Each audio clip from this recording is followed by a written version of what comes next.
Hai, jumpa lagi dengan Dio Donghua. Kali ini akan menceritakan bagaimana para pembunuh dari dinasti pembunuh kuno menemukan lokasi He Fen dan teman-temannya, sehingga mereka memutuskan berteleportasi ke wilayah utara. Bagaimanakah kisahnya? Mari kita ikuti.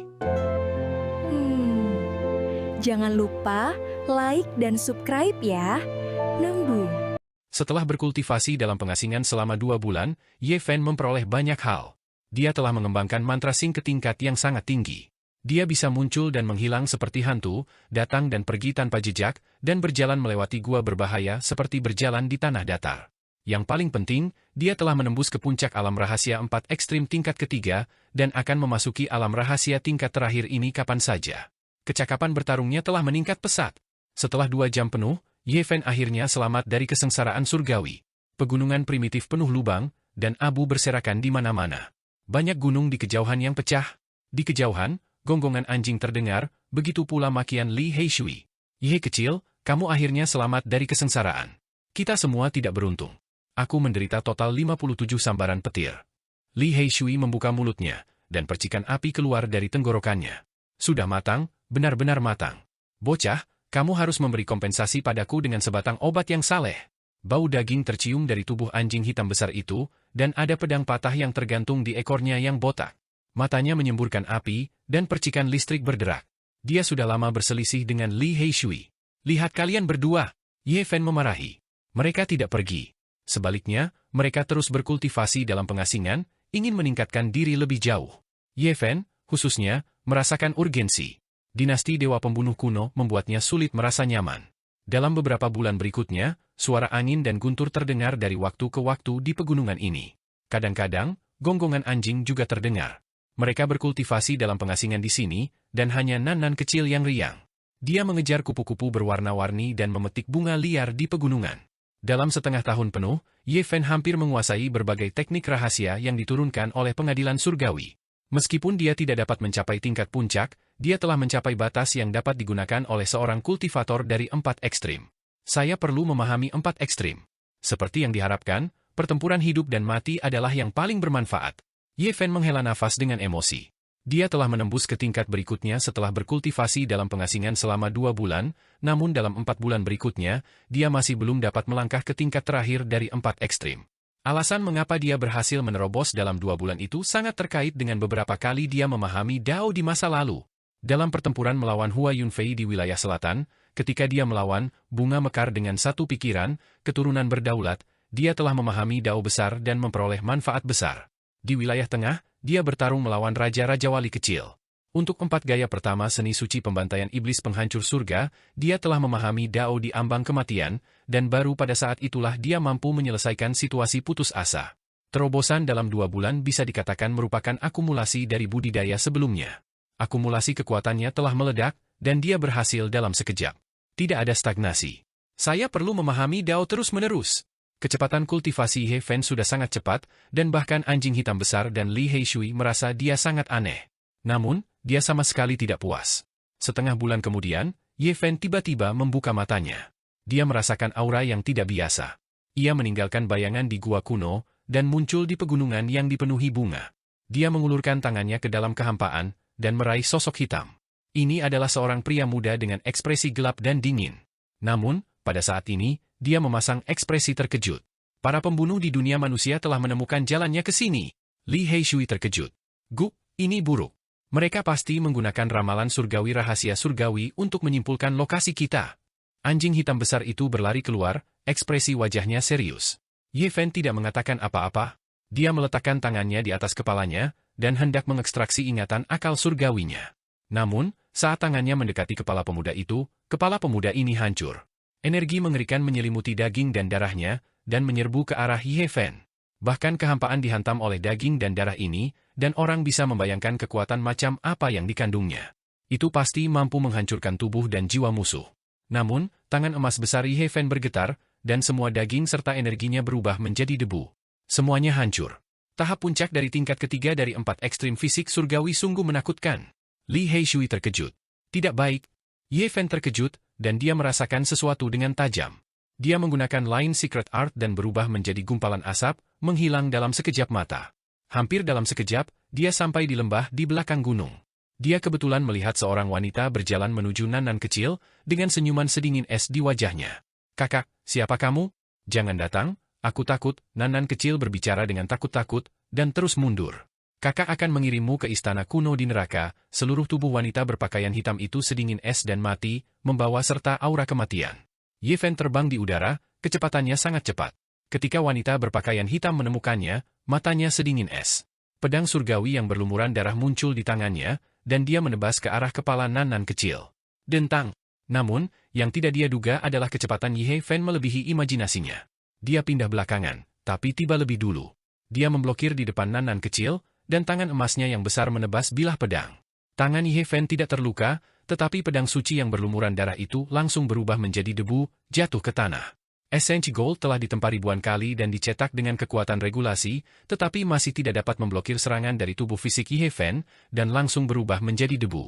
Ekspresi wanita berpakaian hitam berubah, dan dia berbalik untuk pergi, ingin melarikan diri.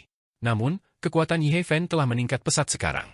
Sebuah tangan besar menekan ke bawah, menahannya di udara, dan meraih punggungnya.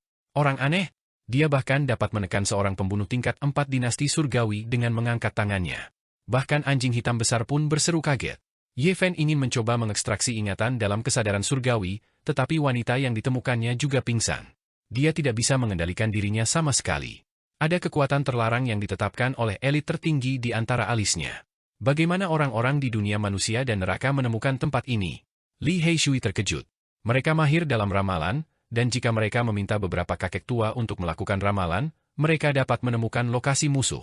Kami telah mengasingkan diri selama lebih dari setengah tahun, dan sudah lama tidak muncul. Mereka pasti meminta elit tertinggi untuk melakukan ramalan, dan kedua orang ini ada di sini untuk memverifikasinya. Anjing hitam besar mengungkapkan kabar buruk ini. "Ayo tinggalkan tempat ini." Ye Fen meminta anjing hitam besar itu untuk menuliskan pola dao, dan kemudian mereka dengan cepat melintasi kehampaan. Kemudian, mereka terus membuka gerbang wilayah, mengubah arah beberapa kali, dan muncul jutaan kilometer jauhnya. Ini bukanlah sebuah solusi. Jika tidak ada jalan lain, Ye kecil, kamu dapat meninggalkan wilayah Tandus Timur. Apakah mereka akan mengejarmu ke negara bagian tengah atau gurun barat, kata Li Heishui. Tidak mungkin memaksaku pergi seperti ini. Ye Fen sekarang memiliki kepercayaan diri. Setelah memahami mantra Xing, dia bisa melindungi dirinya sendiri. Sekarang, dia bisa pergi kemana saja, jadi dia tidak terburu-buru melarikan diri. Sebaliknya, dia ingin mencari masalah dengan dinasti pembunuh kuno. Jika kamu tidak pergi, kamu mungkin benar-benar terbunuh.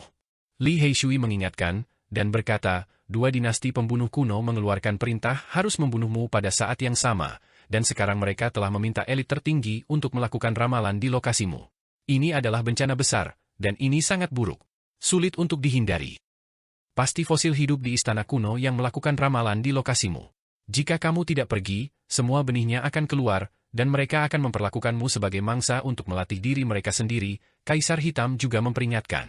Li Heishui berkata, agar dua dinasti besar mengeluarkan perintah harus membunuh, jelas banyak orang telah menemukannya, dan pada saat yang sama, mereka meminta untuk membunuhmu. Untuk dapat menemukan dinasti Dewa Kuno, itu harus menjadi warisan paling kuno. Perintah yang harus dibunuh membutuhkan kepercayaan lebih dari 10 orang.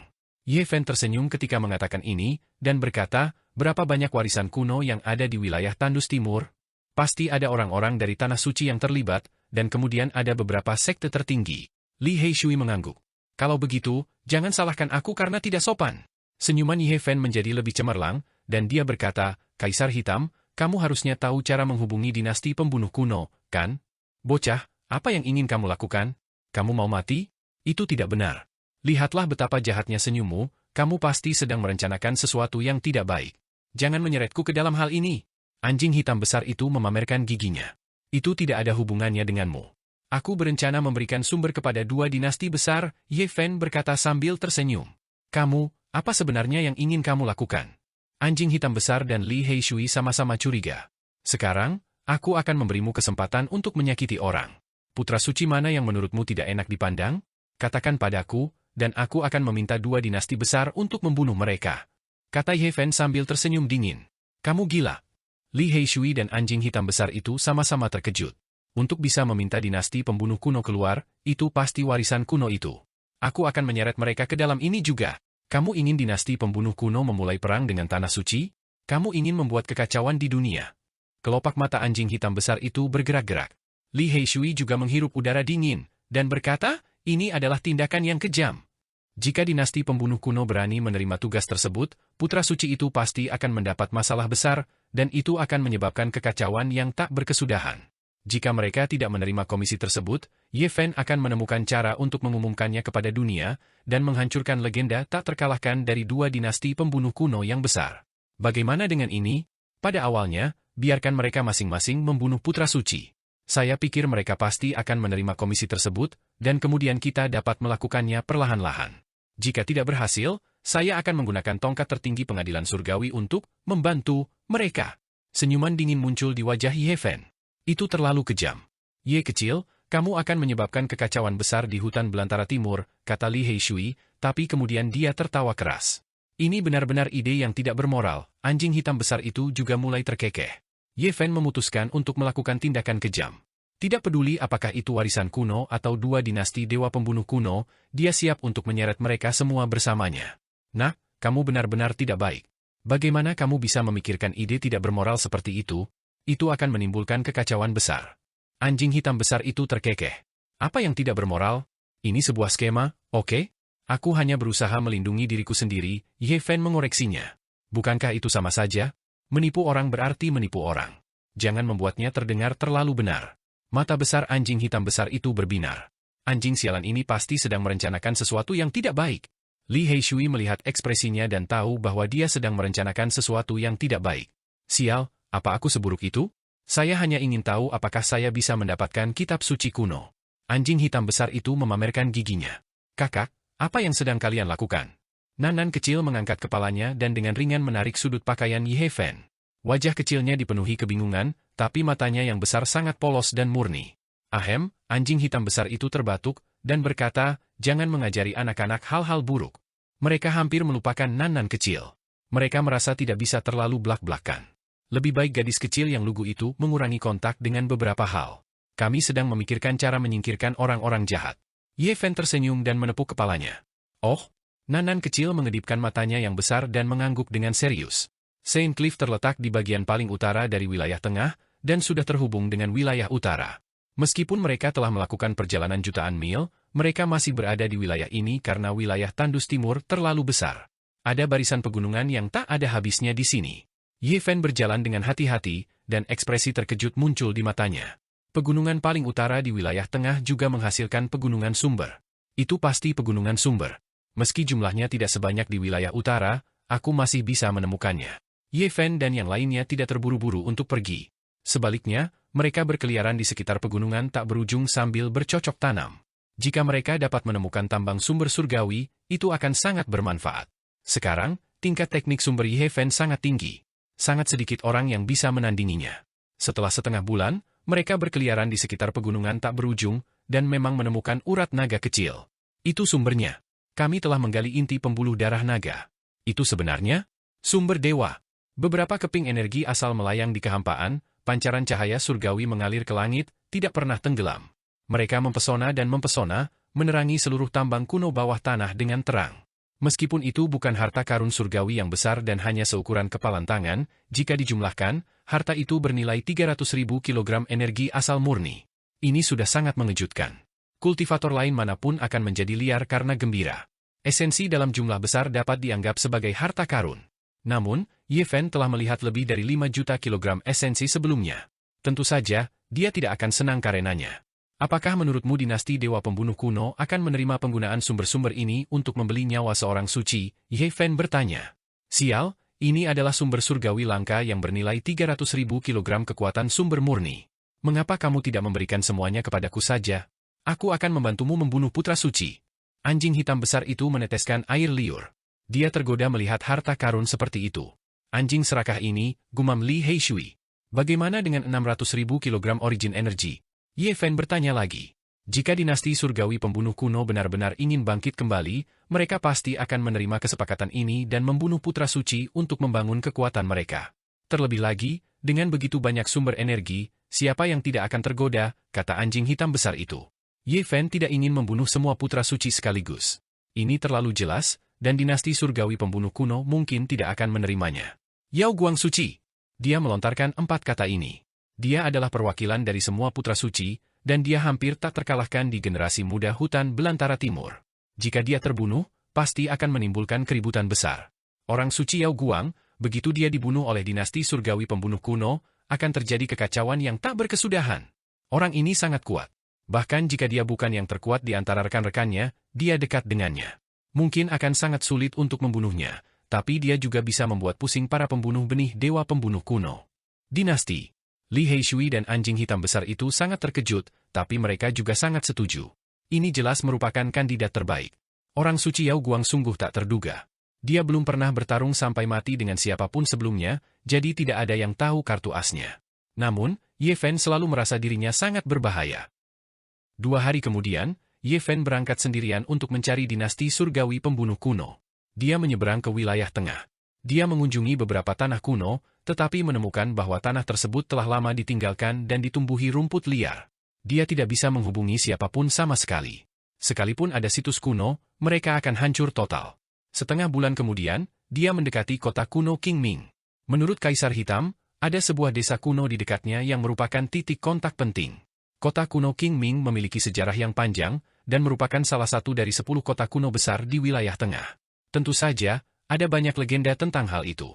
Menurut legenda, pada zaman dahulu, ia sangat dekat dengan langit, dan dapat menghirup esensi matahari dan bulan. Ada banyak bintang yang mengelilinginya, dan penuh dengan warna mistis. Sekarang, secara alami tidak ada fenomena aneh ini lagi, tetapi sangat makmur. Itu adalah mutiara cemerlang di wilayah tengah, dan merupakan salah satu kota kuno terpenting. Ye Fen menggunakan teknik mengubah langit dan bumi untuk menyembunyikan penampilan aslinya dan berubah menjadi seorang sarjana. Dia terlihat sangat lemah saat dia berkeliaran tanpa tujuan di sekitar kota. Pada akhirnya, dia menemukan peta kuno di istana tuan kota. Dia dengan cermat mengamati semua kota di sekitarnya dan memastikan beberapa lokasi. Kaisar Hitam hanya memberitahunya bahwa alam neraka memiliki titik kontak penting di dekat kota kuno Qingming, namun ia tidak tahu di desa mana ia berada. Ye Fen pergi keluar kota untuk mencari, dan setelah melenyapkan 9 desa, dia tidak bisa menahan cemberut. Dia tidak dapat menemukan titik kontak sama sekali. Pada akhirnya, dia hanya bisa mencari di sekitar kota kuno Qingming. Dia tidak melepaskan jejak aktivitas manusia apapun. Kemungkinan besar akan ada pohon yin kuno. Ini adalah satu-satunya petunjuk yang bisa dia andalkan. Menurut Kaisar Hitam, orang-orang dari alam infernal berjalan dalam kegelapan seperti sekelompok dewa jahat. Setiap titik kontak akan ditanami pohon yin kuno. Ye Fen dengan hati-hati mencari selama 3 hari penuh. Saat senja, dia akhirnya melihat beberapa pohon yin kuno, dan semangatnya langsung terguncang. Ini adalah reruntuhan yang bobrok. Tidak ada yang disebut desa kuno sama sekali. Tempat itu sangat terpencil, dan rumput liar telah menenggelamkan seluruh tempat itu. Setengah dari pecahan lempengan batu itu tergeletak di tanah, dan beberapa pohon yin kuno memiliki cabang dan dedaunan yang menjulang tinggi. Mereka diselimuti kabut yin tebal, dan tempat ini agak menakutkan. Benar, ini pasti desa kuno itu. Hampir sama dengan apa yang dikatakan Kaisar Hitam. Namun, desa itu telah ditinggalkan entah berapa puluh ribu tahun. Ye Fen membelah tanah, batu, dan absintus dan menemukan beberapa fondasi kuno di bawah tanah. Skalanya serupa dengan skala yang dijelaskan oleh Kaisar Hitam. Apakah kita masih bisa menghubungi seseorang? Dia mengerutkan kening. Namun, setelah dia berjalan-jalan, alisnya mengendur. Ada beberapa pohon yin kuno di kedalaman reruntuhan, dan ada meja batu dan 2 kursi batu. Gaya alam infernal. Ye Fen berjalan dengan langkah besar. Berdasarkan instruksi Kaisar Hitam, dia mengukir 4 kata di atas meja batu, putra suci cahaya yang goyah. Kemudian, dia berbalik dan pergi, tidak tinggal lebih lama lagi. 3 hari kemudian, Ye Fen kembali ke tempat ini. Pada akhirnya keempat kata itu masih ada, dan tidak ada hasil. Dia pergi lagi dan menunggu dengan sabar. Kaisar Hitam mengatakan bahwa waktu tercepat adalah 3 hari, dan paling lambat adalah 9 hari. Hanya dengan begitu dinasti Dewa Pembunuh kuno akan memberikan jawaban akhir. 6 hari kemudian, dia datang lagi, dan hasilnya masih sama. Dia bergumam pada dirinya sendiri, alam infernal sangat berhati-hati. Pada hari ke-9, Ye Fen kembali ke tempat ini. Akhirnya ada perubahan di atas meja, dan pedang suci yang berlumuran darah ditempatkan secara horizontal di atas 4 kata tersebut. Di saat yang sama, ada 2 angka tertulis di atasnya. Mereka berusia 270 tahun. Alam infernal telah menerima misi ini. Hal ini menyebabkan jantung Ye Fen berdetak kencang. Dinasti Dewa Kuno benar-benar berani membunuh putra suci cahaya bimbang dan tidak takut dengan tanah suci. Tampaknya alam infernal telah memulihkan kekuatan kunonya. Namun, harganya terlalu tinggi.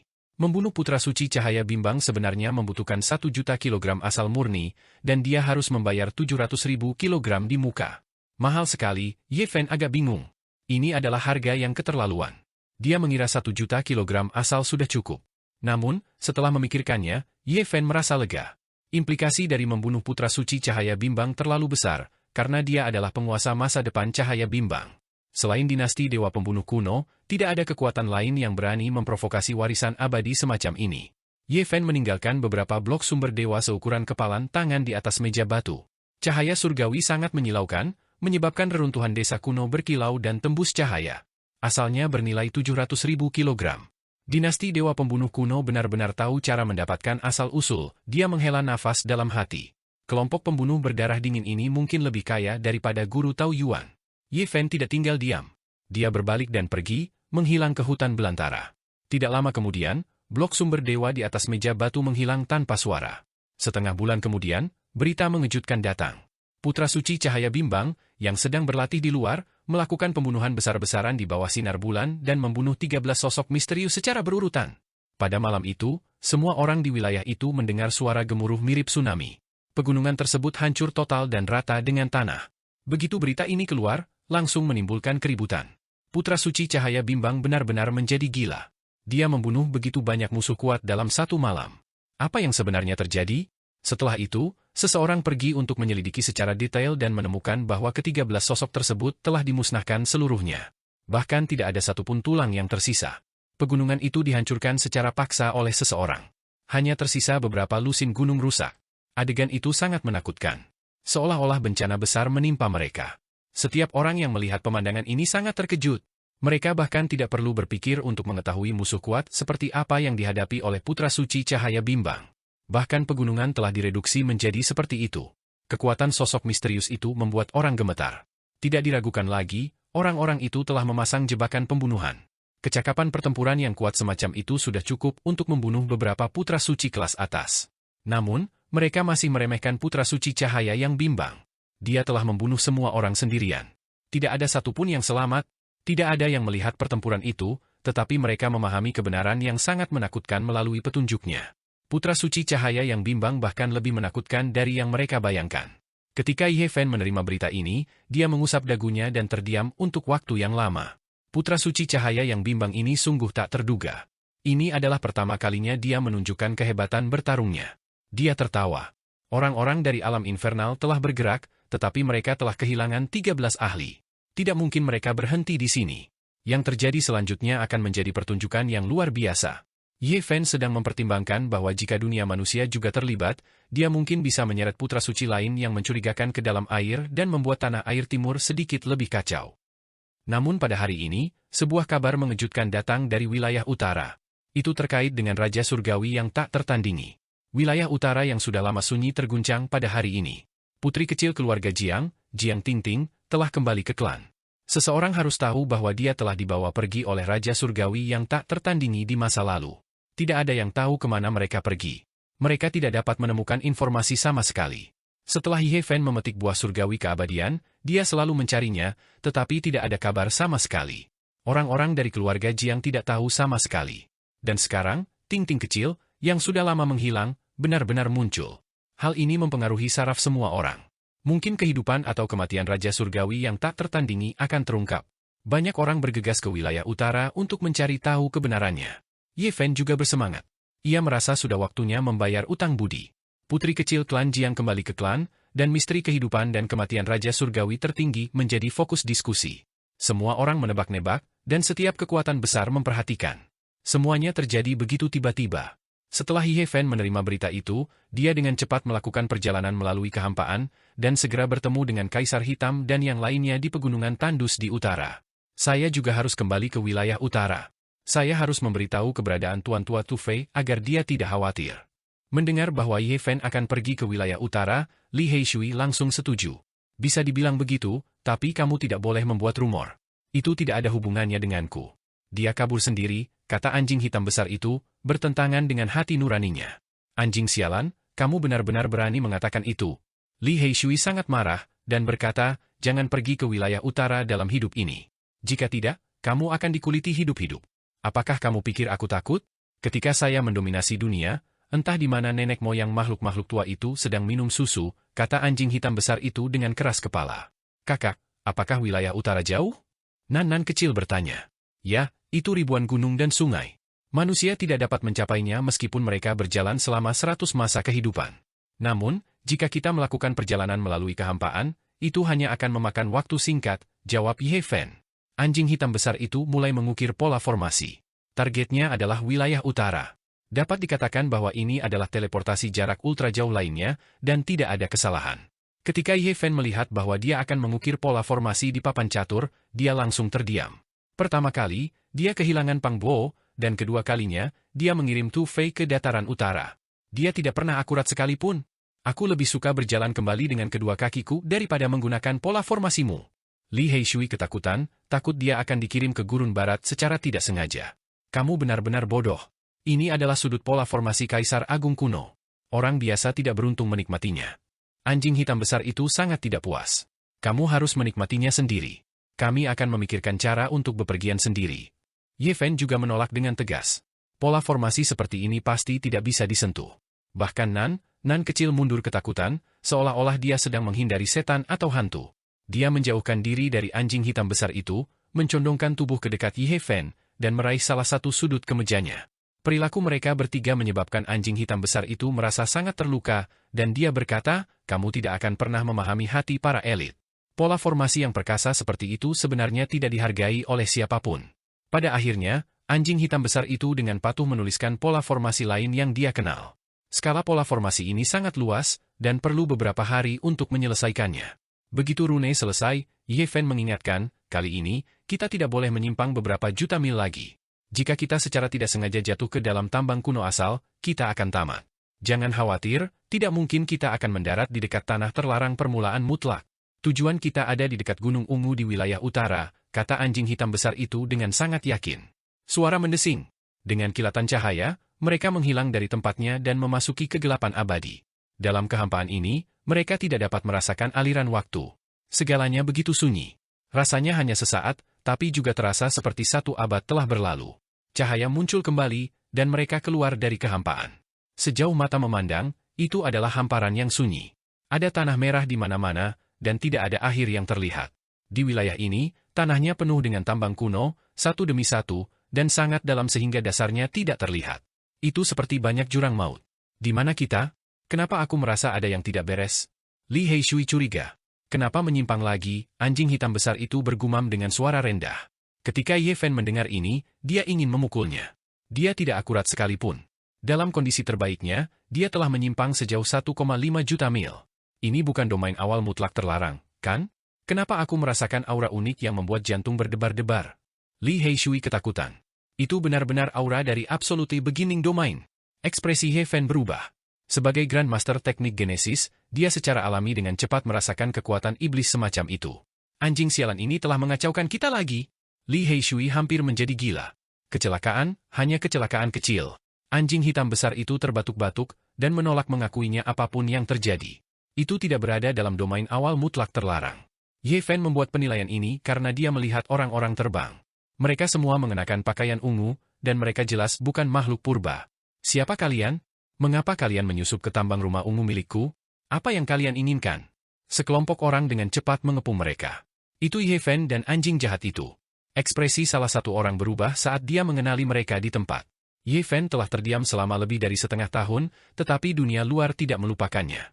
Semua orang menebak kemana dia pergi. Banyak orang yang mengira dia telah dibunuh oleh dunia manusia dan neraka. Mereka tidak pernah mengira akan melihatnya lagi di sini. Kamu ingin mengambil tambang asal kami? Salah satu dari mereka berkata dengan ekspresi dingin. Undang Grand Elder ke sini. Orang lain melihat dan memerintahkan seorang murid untuk mengirim pesan. Ekspresi Ye Fen berubah. Tempat ini sangat terpencil, dan itu pastinya merupakan tambang kuno tanah suci di luar Absolute Beginning. Jika dia dicegat oleh penatua agung tanah suci, itu benar-benar tempat yang bagus untuk membunuhnya. Ye Fen bertindak lebih dulu, dan kecepatannya mencapai batas. Dia terbang seperti seberkas cahaya, dan kemudian meraih murid yang baru saja terbang. Kamu, apa maksudmu? Yang lainnya langsung panik. Anjing hitam besar itu sangat diam-diam, dan membuang semua alat yang digunakan untuk mengatur pola formasi, menutup area ini. Tidak ada satu orang pun yang bisa melarikan diri. Membunuh mereka semua? Li Heishui membuat gerakan menggorok tenggorokan, mengungkapkan niat membunuh. Lupakan saja. Hapus ingatan mereka, dan ayo cepat pergi. Ye Fen tidak ingin membunuh orang yang tidak bersalah, jadi dia mencari akal surgawi mereka, memperoleh beberapa informasi berguna, dan kemudian menghapus ingatan yang relevan. Kamu ingin mengundang tetua agung mereka untuk berurusan dengan kami? Kalian semua harus dibunuh. Anjing hitam besar itu memamerkan giginya. Kehilangan beberapa orang tanpa alasan akan menimbulkan masalah besar. Bagaimanapun, ini adalah tambang kuno mereka. Ye Fen menggelengkan kepalanya, lalu dia tersenyum, dan berkata, mereka memiliki sejumlah batu asal berharga yang akan diangkut. Ini benar-benar kabar baik. Mengundang dinasti Dewa Pembunuh kuno untuk berurusan dengan Putra Suci membutuhkan batu asal dalam jumlah besar sebagai hadiah. Ye Fen baru saja hendak mengumpulkan batu asal ketika matanya tiba-tiba berbinar. Harus dikatakan bahwa tambang kuno ini dijaga dengan sangat baik. Meskipun ini adalah daerah terpencil, dan bukan tambang surgawi yang paling sentral, masih banyak pola formasi rumit yang terukir di sana. Namun, dengan bantuan anjing hitam besar itu, mereka berjalan seolah-olah sedang berjalan di tanah datar.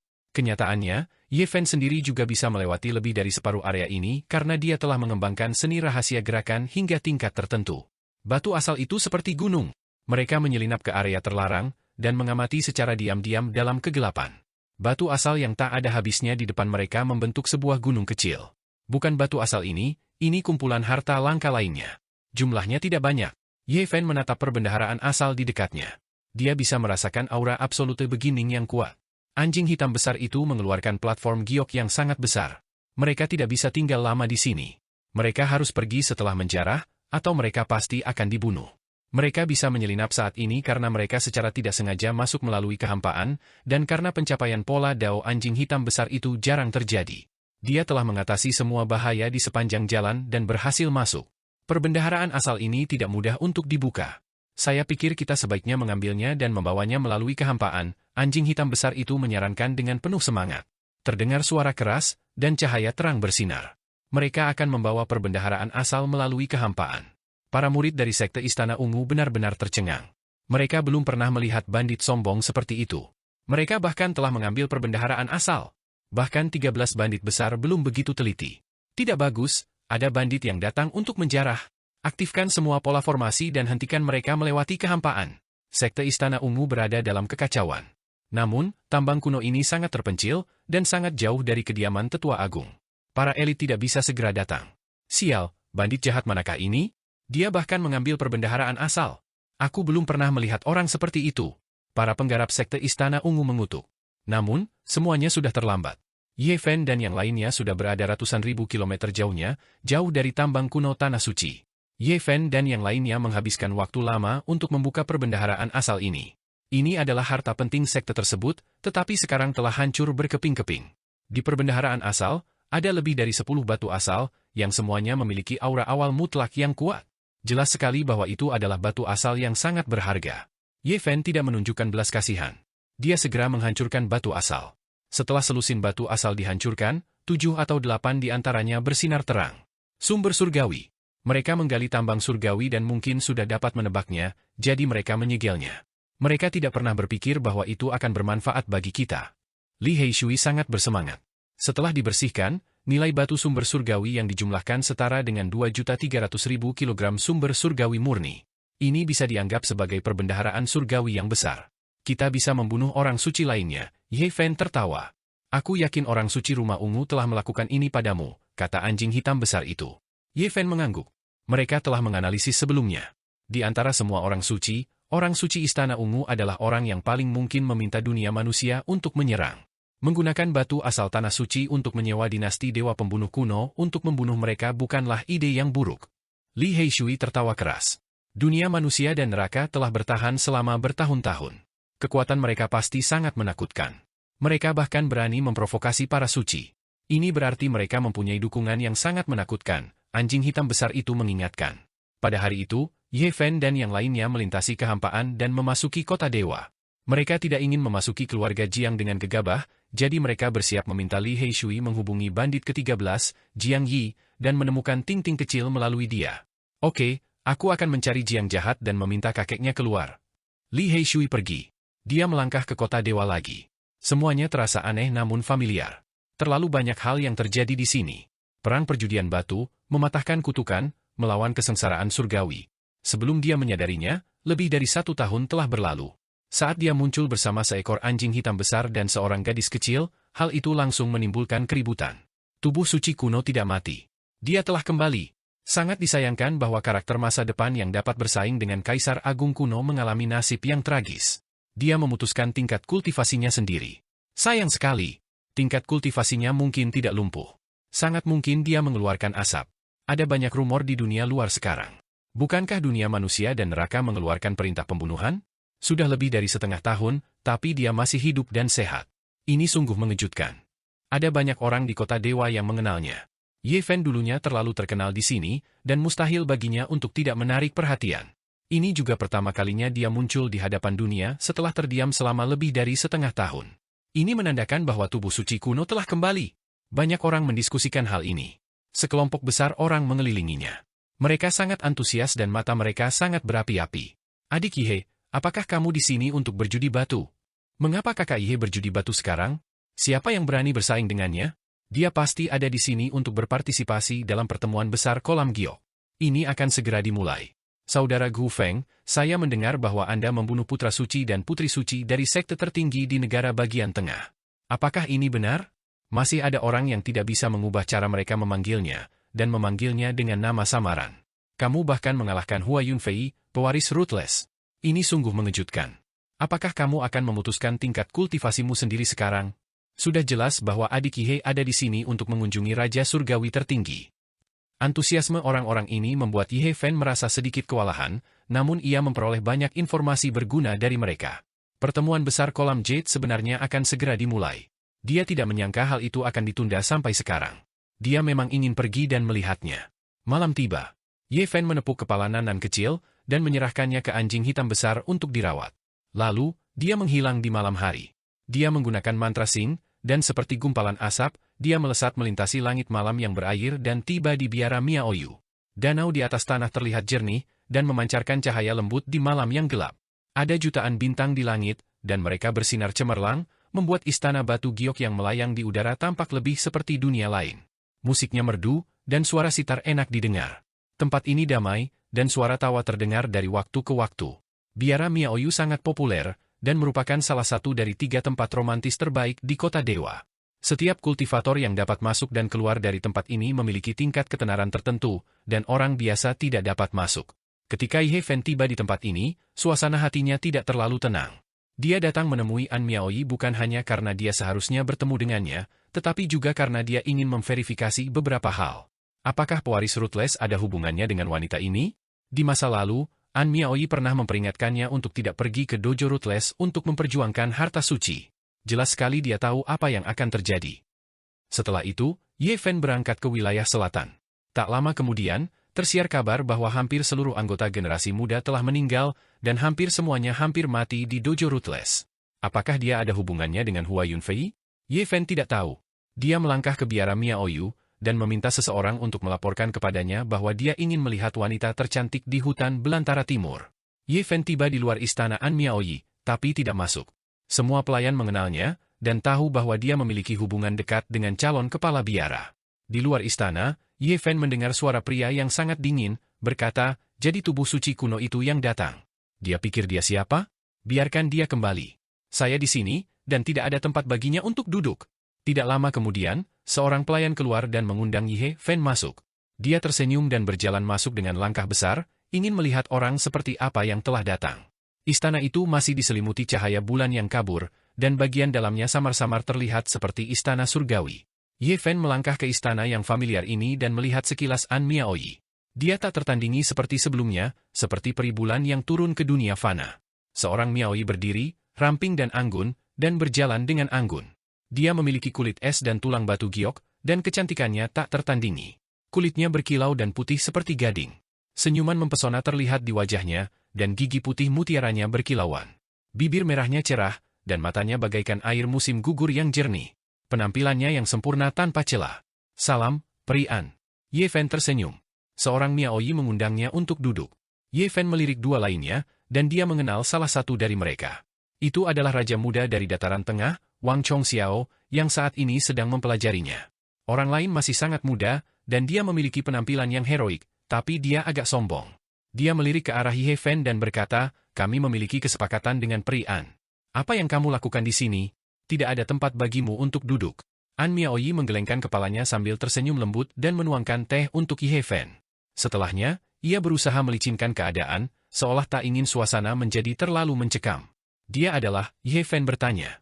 Wang Chongxiao sangat kedinginan, tetapi dia memperkenalkannya saat ini. Orang ini memiliki latar belakang yang bagus. Dia adalah adik dari Raja Gemini di Dataran Tengah, dan namanya adalah Gao Linfeng.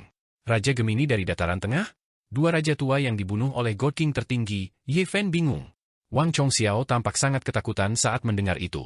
Dia berkata, Raja Gemini yang lain telah muncul di antara keturunan mereka.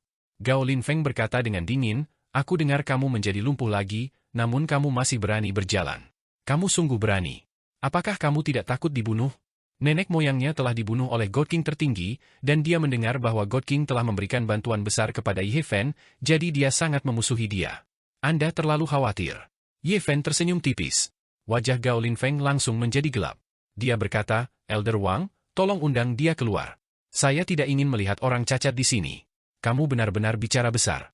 Apakah kamu yakin ingin mengajakku keluar? Ye Fen menatapnya. Malam ini, aku mengundang beberapa teman. Orang setengah cacat sepertimu tidak berhak duduk di sini, kata Gao Linfeng dingin. Apakah terserah kamu untuk menilai apakah aku berhak masuk atau tidak? Ye Fen meliriknya dan berkata, apakah kamu mencoba memprovokasi saya? Apakah kamu ingin membela kedua leluhurmu? Jangan paksa aku membunuhmu. Ekspresi Gao Linfeng suram. Wang Chongxiao ingin mengatakan sesuatu, tetapi pada akhirnya dia tidak melakukannya. Jika kedua saudara laki-lakimu ada di sini, mereka mungkin bisa berbicara seperti itu kepadaku, tapi kamu, Ye Fen mencibir. Tamparan. Dia tiba-tiba menggunakan metode Xing. Dia secepat hantu, dan mustahil untuk bertahan melawannya. Ye Fen mengirim Gao Linfeng terbang dengan tamparan, menabrak tembok istana dan meruntuhkannya. Apakah kedua saudara laki-lakimu ada di sini?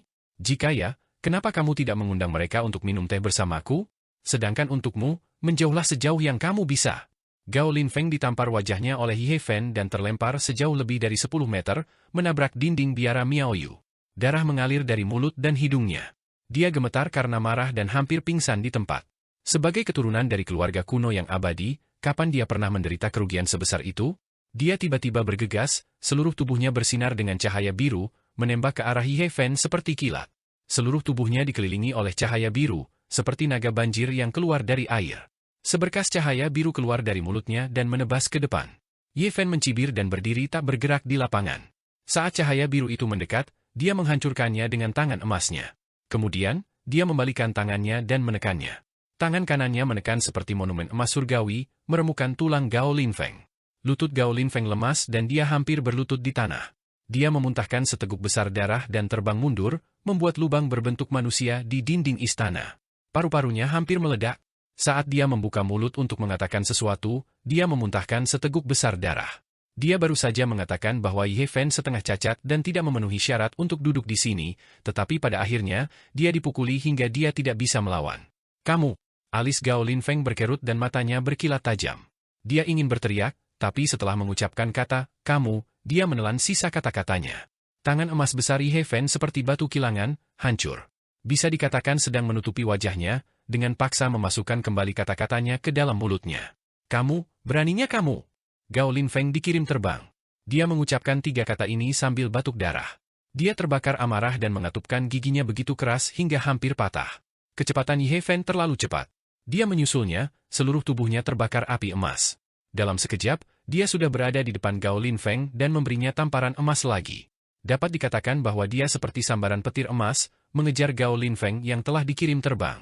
Dia menampar Gao Linfeng di udara dan menamparnya ke tanah. Bukan karena Gao Linfeng tidak cukup kuat, tapi Ye Fen terlalu kuat. Dia dapat dengan mudah menekan seorang kultivator di 4 tingkat ekstrim dengan mengangkat tangannya. Gao Linfeng disebut sebagai seorang jenius dan tumbuh dengan dikelilingi oleh pujian orang-orang. Tapi menghadapi Ye Fen dengan energi darah emas yang melonjak, dia merasa tidak berdaya. Di sampingnya, ekspresi Wang Chongxiao berubah drastis. Dia telah bertarung sengit dengan Ye Fen sebelumnya dan tahu betapa menakutkannya kultivasinya di masa lalu, tapi sekarang, dia bahkan lebih takut. Kecepatan seperti itu begitu cepat hingga membuatnya merinding. Jika dia tidak bersiap, dia mungkin tidak akan bisa mengelak. Sosok Ye Fen bersinar, meninggalkan seberkas cahaya keemasan saat dia kembali ke istana. Dia duduk di kursi kayu cendana seolah dia tidak pernah bergerak sama sekali. Namun, hal ini membuat Gao Lin Feng merasa lebih buruk daripada ditusuk pisau. Diremehkan oleh seseorang yang ingin dia hina seperti ini, dia bahkan tega mati. Sekarang apakah aku berhak duduk di sini? Kamu Fen tiba-tiba tertawa. Gao Lin Feng sangat marah hingga dia memuntahkan 3 suap darah. Dia meraung dan berteriak keras, "Elder Wang! Pelayan tua ini ada di sini."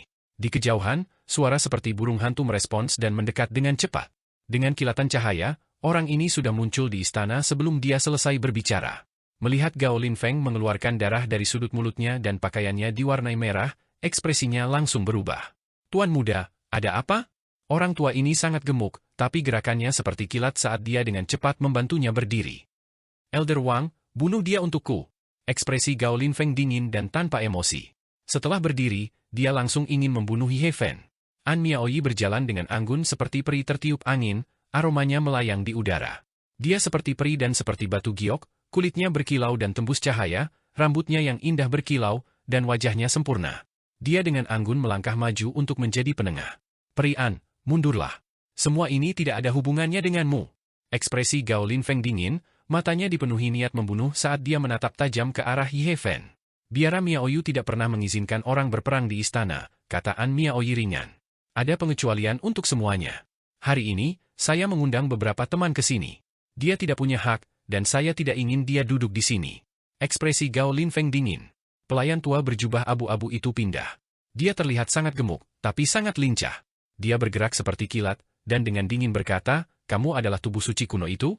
Karena Anda sudah berada di level setengah maha kuasa, mengapa Anda tidak lebih teliti? Saya akan membantu Anda."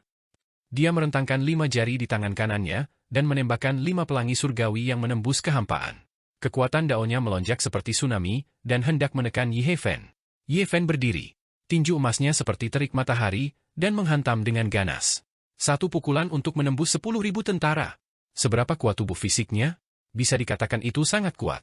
Satu pukulan sudah cukup untuk menyegel kekuatan Dao yang tak ada habisnya, dan lelaki tua itu tidak bisa mendekatinya. Pelayan tua yang sangat gemuk ini adalah seorang elit di transformasi kelima transformasi naga.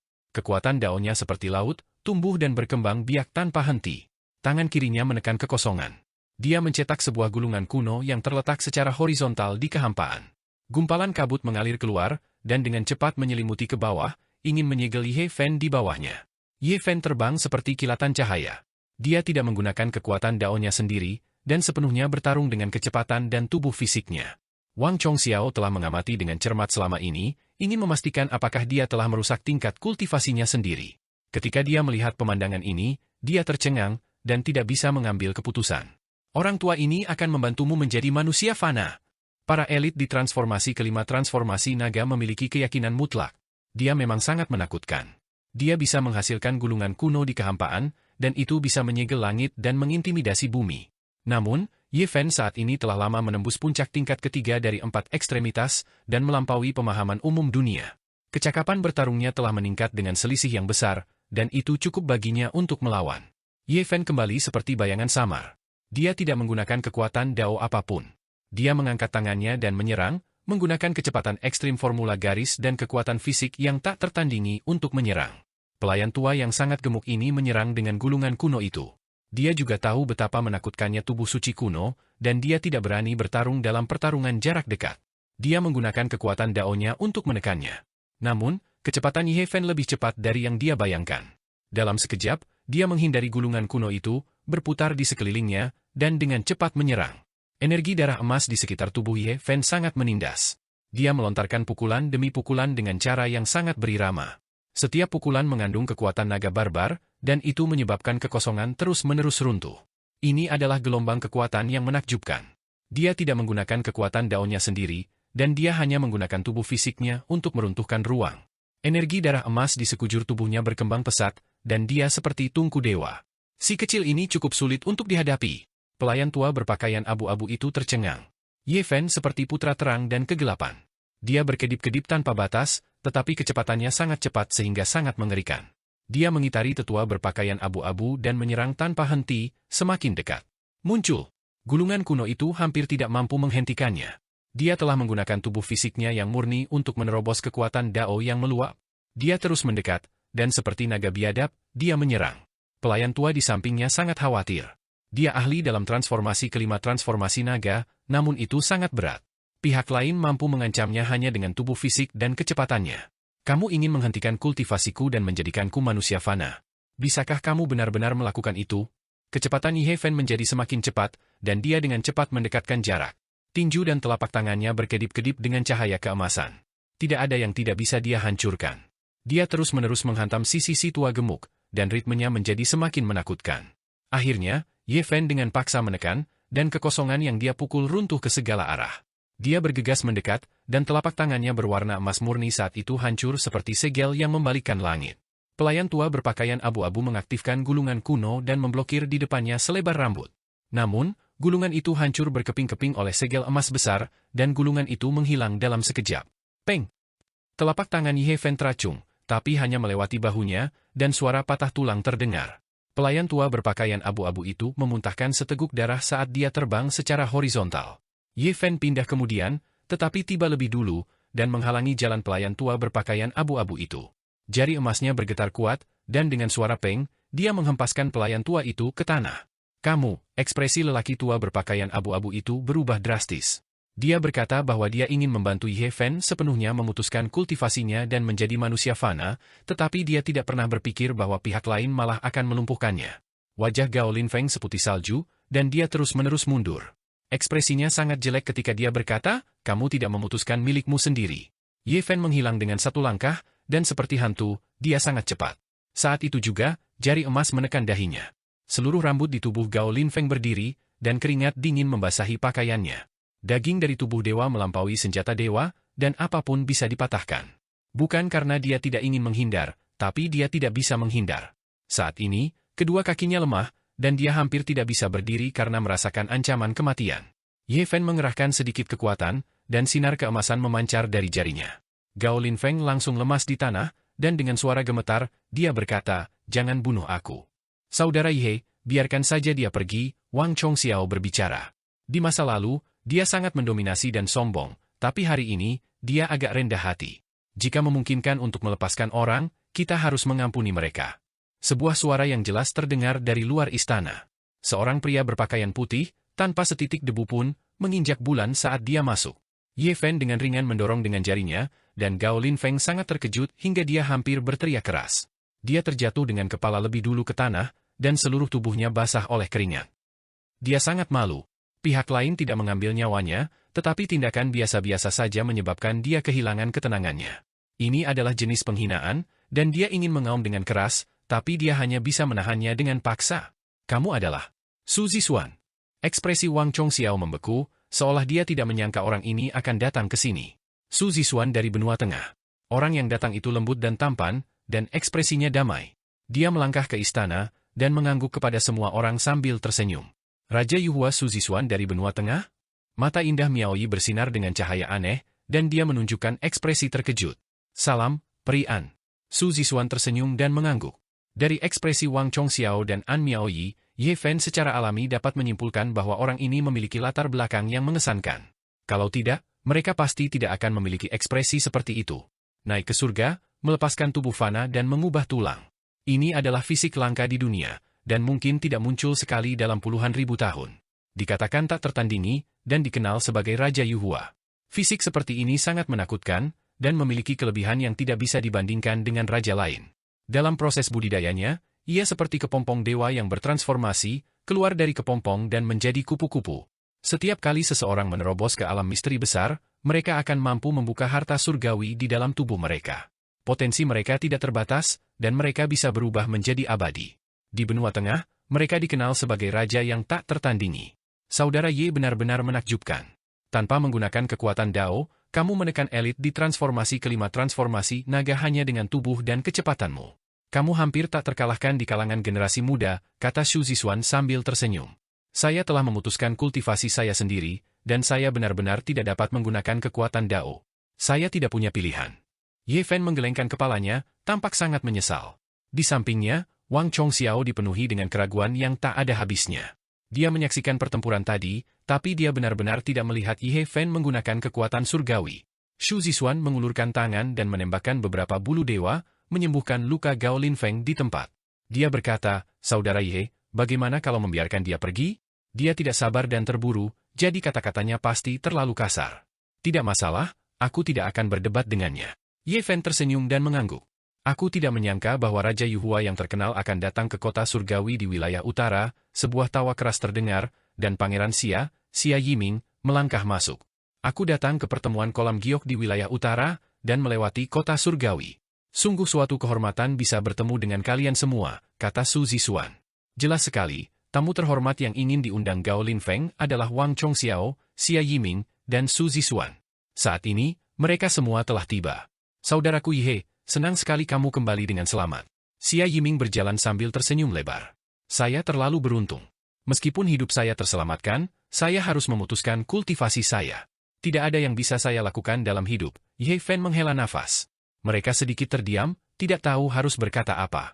Semua orang tahu bahwa dia memutuskan kultivasinya sendiri setengah tahun yang lalu, namun pada akhirnya, dia membunuh putra suci Yin Yang. Saat ini, wajah Gao Linfeng berganti-ganti antara hijau dan putih. Dia sangat kesal. Hari ini benar-benar memalukan, tapi tidak ada yang bisa dia lakukan. Apalagi sekarang dia mendengar kata-kata seperti itu. Yang lain mengatakan bahwa dia masih belum bisa menandinginya bahkan setelah dia memutuskan kultivasinya sendiri. Itu membuatnya ingin mencari lubang untuk bersembunyi. Bahkan Raja Negara bagian tengah pun tahu tentang pertemuan kolam giok. "Dampaknya luar biasa," An Miaoyi berkata sambil tersenyum ringan. Seperti peri, dia dengan anggun menuangkan teh untuk mereka, dan seorang pelayan cantik menyajikannya untuk mereka.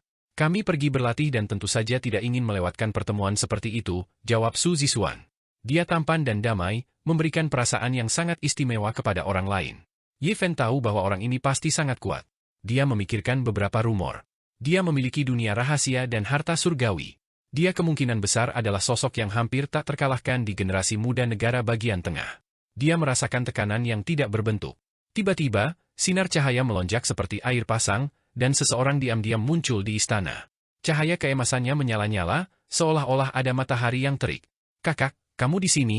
Ekspresi Gao Linfeng sangat gembira saat dia bergegas maju. Pada saat yang sama, dia melirik Ye Fen dengan niat membunuh yang tak terbatas. Ini adalah pria yang tinggi dan besar. Dia seperti tembok emas, mengeluarkan tekanan yang menakutkan. Dia tidak bergerak sama sekali, tapi matanya seperti pisau saat menyapu. Di tubuhnya, cahaya keemasan yang cemerlang melonjak seperti gelombang laut. Orang biasa tidak bisa melihat langsung ke arahnya.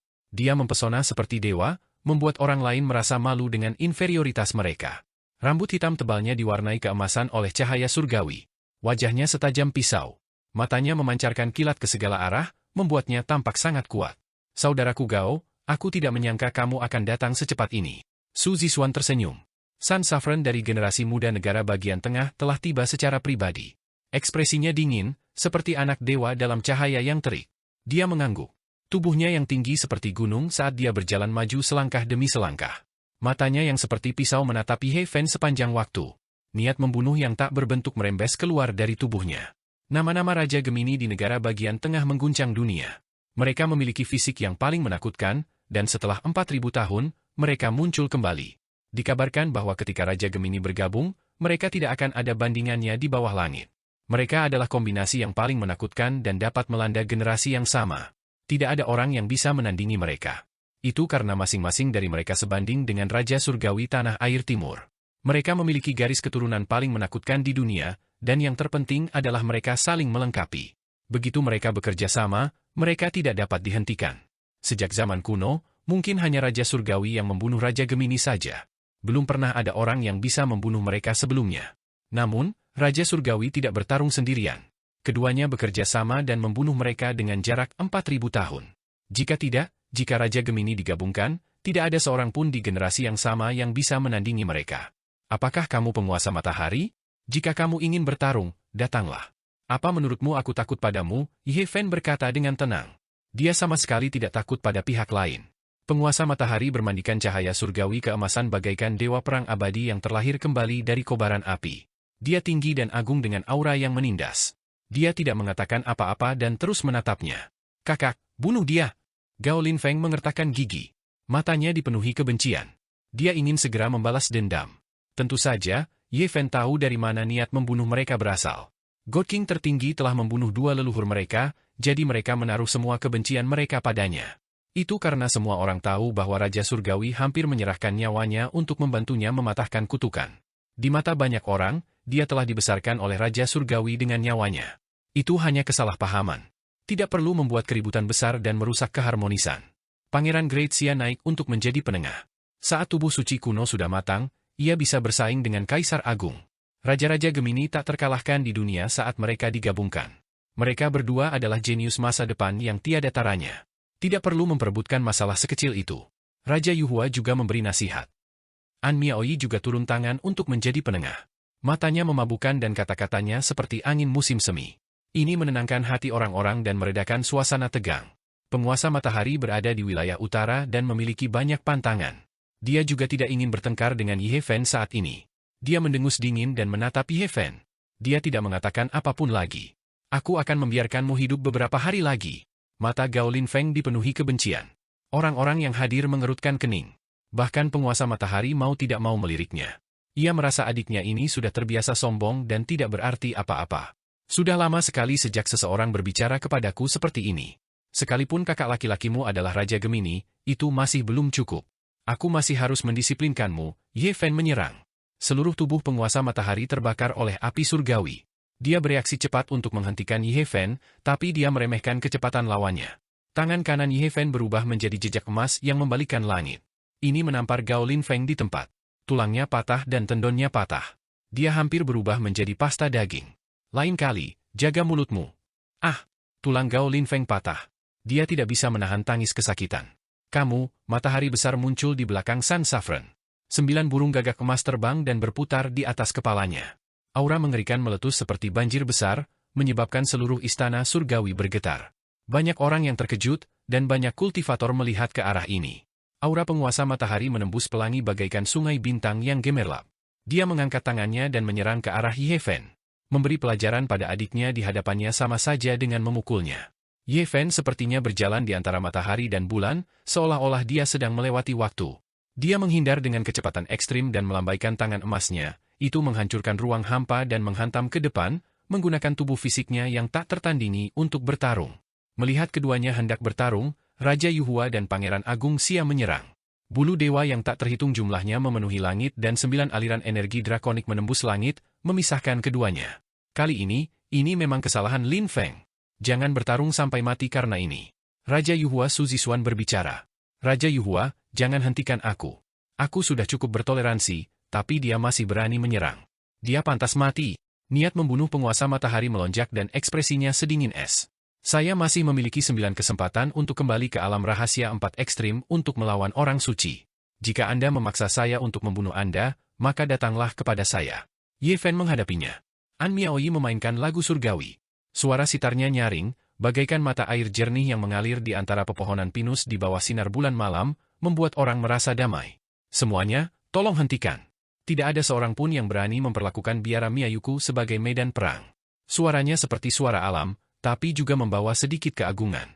Penguasa matahari sangat mendominasi, tetapi setelah datang ke hutan belantara timur, dia tidak berani terlalu gelisah. Dia menahan niat membunuhnya dan duduk di samping. Ye Fen memiliki ekspresi acuh tak acuh. Sekarang setelah dia mendapatkan formula Xing, dia bisa pergi kemanapun di dunia. Sekalipun dunia tahu bahwa dia telah pulih dari luka-lukanya, itu tidak masalah. Setelah konfrontasi ini, meski mereka sedang minum teh dan mengobrol, suasananya tidak bisa santai. Wajah Sun Saffron muram, tanpa senyuman sedikit pun. Ye Fen, sebaliknya, sangat santai. Dia minum teh sambil mengobrol dengan Raja Yuhua dan Pangeran Agung Xia, menanyakan beberapa pertanyaan kepada Wang Chongxiao sambil lalu. An Miaoi memainkan lagu surgawi, membuat seluruh istana damai. Suasana tegang pun agak lega. Satu-satunya hal yang tidak harmonis adalah Gao Lin Feng yang berlumuran darah. Kemana perginya Santo Merak? Raja Yuhua bertanya. Ye Fen tersenyum. Orang suci di zaman sekarang memang mampu memberikan efek jera, bahkan membuat para kultivator muda di dataran tengah menjadi waspada dan berhati-hati. Dia mengasingkan diri di tempat rahasia. Dengan tingkat kultivasi seperti itu, dia masih perlu mengasingkan diri. Apakah ada harapan untuk terobosan? Jantung Wang Chongxiao dan yang lainnya berdebar kencang. Sun Saffron juga merasa gelisah. Meskipun dia tahu bahwa kata-kata Ye Fen tidak dapat dipercaya, dia tidak bisa tidak memperhatikan. Bagaimanapun, Itu adalah eksistensi yang sebanding dengan Saint kuno. Akhirnya di tengah malam, mereka bangun dan mengucapkan selamat tinggal. Ye Fen kembali dan bertemu dengan An Miaoyi di istana lain. Apakah lukamu sudah sembuh? Seorang Miaoyi bertanya dengan lembut. Ye Fen memberinya botol giok berisi mata air surgawi. Setelah dibuka, wanginya menyerang lubang hidung mereka. Kultivator manapun tahu bahwa ini adalah mata air kehidupan yang dapat menghidupkan kembali orang mati. Kamu benar-benar mengejutkanku. Mata indah seorang Miaoyi penuh dengan keterkejutan. Dia berkata, kamu memasuki daerah terlarang yang sunyi dan kembali hidup-hidup. Ye Fen tidak menyembunyikan apapun. Dia memandangnya dengan tenang dan berkata, saya ingin menanyakan beberapa hal. Aku tahu apa yang ingin kamu katakan. Jika ini tentang warisan Ruthless, maka jangan bertanya terlalu banyak. Ketahuilah bahwa aku tidak akan menyakitimu. Pada titik ini, An Miaoyi tertawa kecil. Dia berjalan ke sisinya dan memijat titik akupunkturnya. Mengapa? Jangan banyak bertanya, An Miaoyi menggelengkan kepalanya dan tidak ingin berbicara lebih banyak. Apakah Hua Yunfei telah datang ke wilayah utara? Ye Fen bertanya. Saya tidak tahu. Orang ini sangat berbahaya. Anda harus berhati-hati, An Miaoyi mengingatkan. Setiap orang punya alasannya masing-masing, dan mereka tidak bisa mengungkapkan semua rahasianya kepada orang lain. Sama seperti bagaimana Ye Fen datang dari sisi lain alam semesta, dia tidak pernah memberitahu An Miaoyi apapun. Kamu berada dalam bahaya sekarang. Baru-baru ini, aliansi pembunuh suci muncul di Baren Timur. Aku khawatir ada karakter tingkat anak suci yang mengoperasikannya. Aliansi pembunuh suci? Apakah dua dinasti pembunuh kuno tidak cukup? Sekarang ada aliansi pembunuh suci lainnya. An Miaoyi dengan sungguh-sungguh mengingatkan, para anggota tidak mengetahui identitas satu sama lain, tetapi mereka memiliki pemahaman diam-diam. Mereka semua memiliki satu tujuan, yaitu membunuh Anda. Ye Fen tersenyum. Dia merasa bahwa tongkat tertinggi dari pengadilan langit pada akhirnya akan berguna. Sudah waktunya bagi pengadilan surgawi untuk muncul kembali di dunia. Cahaya bintang itu seperti air. Ye Fen berjalan-jalan di kota dewa. Ia tidak tinggal lama di biara Miaoyu, karena banyak mata yang memperhatikannya. Kini, setiap gerakannya bisa memengaruhi saraf orang-orang tertentu. Dia kembali ke kediamannya tanpa berkata apa-apa. Mengapa tidak ada orang yang datang untuk membunuhku? Anjing hitam besar itu mengenakan celana dalam berbunga-bunga dan membawa sepasang cakar besar di punggungnya. Dia mondar-mandir karena bosan. Apakah kamu berharap seseorang akan datang untuk membunuhmu? Ye Fen memutar matanya ke arahnya. Aku bahkan menyiapkan sudut formasi kaisar kuno. Jika tidak ada yang datang untuk membunuhku, aku minta maaf, kata anjing hitam besar itu dengan tidak ramah. Di sisi lain, Nanan kecil sedang tidur nyenyak. Cahaya 7 warna di dahinya beriak dan menutupi tempat tidur kecil.